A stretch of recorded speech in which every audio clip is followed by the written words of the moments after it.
La cérémonie de clôture de la première phase de la campagne nationale pour la prévention de l'incitation à la haine et à la violence a eu lieu en présence du chef de la MINUSCA, Parfait Onanga Anyanga, et du Premier ministre Mathieu Simplice Sarandi au palais de la CEMAC le samedi 30 juin. Il ne suffit pas seulement de dénoncer l'incitation à la haine,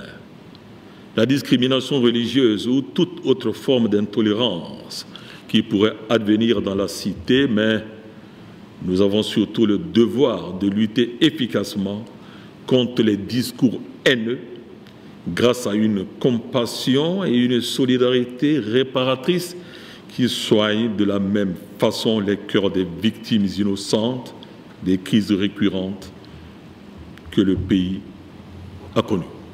Durant 18 jours de campagne, des recommandations compilées et formulées constituent désormais un document national pouvant permettre à la République centrafricaine de dénoncer les citations à la haine, de lutter et de prévenir les discours de haine. Le Comité pour l'élimination de la discrimination raciale avait souligné,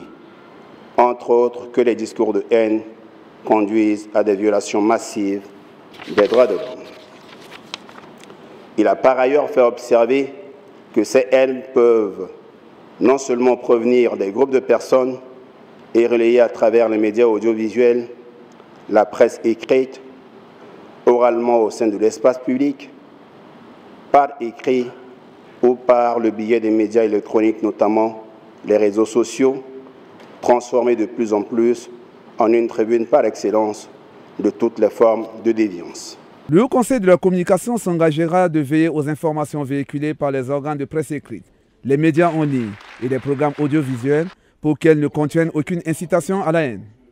Cette dernière résolution érige l'incitation publique à la violence au rang des critères pouvant conduire aux sanctions prévues par le Conseil de sécurité des Nations Unies. Elle constitue par ce fait un instrument pertinent pour renforcer notre dispositif de surveillance et de documentation des discours haineux,